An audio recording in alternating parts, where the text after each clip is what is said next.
Welcome back, JD Parker students, to another week of virtual school. Today is Monday, May 18th, and it is our 35th day of virtual learning. This is our last full week of virtual school. Starting next week, we will only have 3 days because Monday is a holiday, Memorial Day, and then Thursday is our last day. But this week, it's a full week. And this week, we're going to continue reviewing fourth grade standards, but we're also going to be including in getting ready for fifth grade. So the standards we just finished off with, it was adding and subtracting decimals. And we're going to review that today. This picture here is the Golden Gate Bridge in San Francisco, California. I have biked across this once, and it is much further than it looks. It took me quite a long time. Beautiful bridge. So, when adding and subtracting decimals, the most important thing to remember is to line up those decimal points. Make sure they are in a straight line because that is where your answer will have its decimal point in the straight line. So if you have, let's say you have 1.1, and then maybe you have 10 and 200ths. It's important that whatever you do, you keep those in a straight line because when you add them up, you need to add those place values up. You're not lining the digits up all together. You're lining the decimal points up. And then the place value will be the same. This is the hundredths, this is the hundredths, tenths, tenths. And then the decimal point separates those parts from the wholes. Then you have your ones, your tens, and your hundreds. So the most important thing I want you to take away from this, when adding or subtracting decimals, you keep them in a straight line, that decimal point. Line it up. When you're multiplying or dividing, it doesn't really matter for multiplication. You're going to count how many digits are over, and then you count how many digits to put it down, and you'll get there eventually. That's towards the end of fifth grade. But here you line them up in order to add and subtract. Extremely important. You line up the decimal points. Other than that, it is exactly the same thing. So you always start with the smallest place value, wherever that may be, on this side over here, the right side, and you start with the smallest because you might have to regroup a 10. Every time you add a place value section, when you get done, there is still just one little seat here for a digit. So you can only put digits 0 through 9 down here. Once you hit 10, 10 is a 2-digit number. This one right here will have to go up to the next column. So the digit closest to the next column goes to the next column. So the most important thing is to line up those decimal points nice and straight. And then you always start in the smallest and you regroup as you need. So this is the hundredths place. And this was 15, you can't put 2 digits down here. 15 would look like this, but this is for this column. You can't put a 1 here, so you have to put them up there in the next column. And then you could add your 4, 4, and your 1, which would be your 9 there. And as you can see, you just add like you normally do, and then you insert the decimal point straight down in its line, and you are done.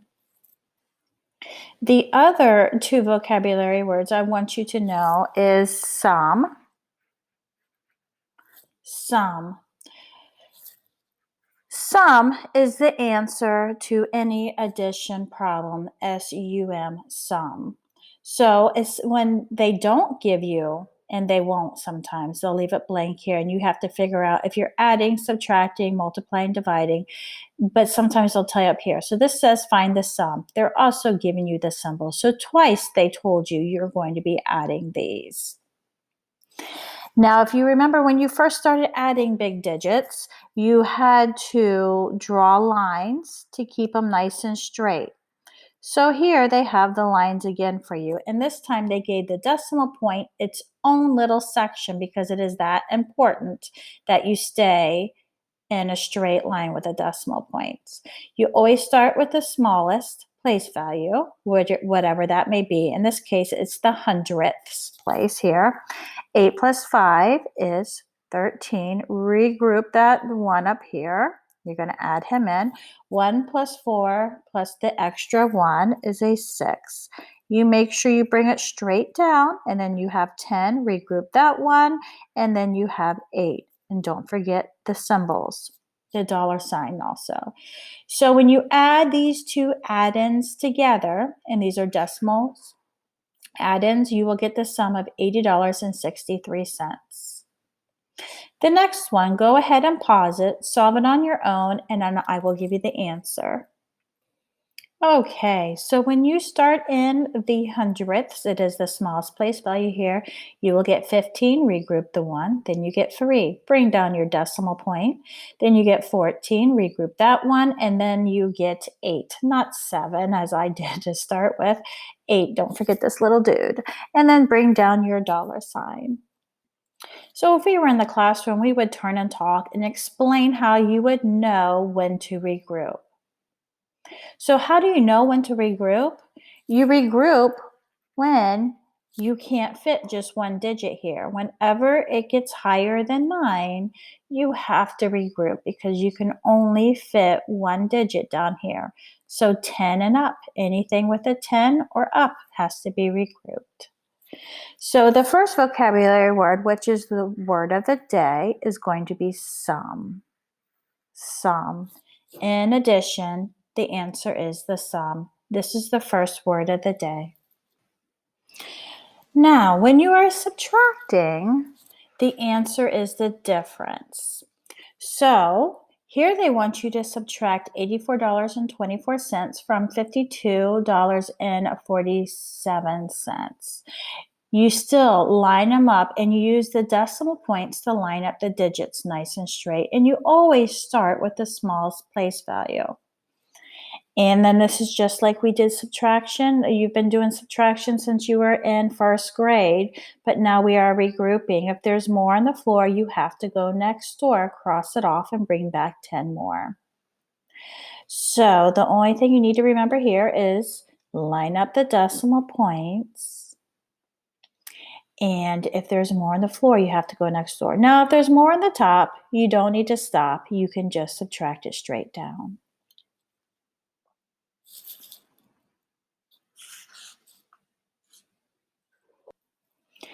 And that brings us to our second word of the day, which is right here, difference. The answer to subtraction problems is the difference.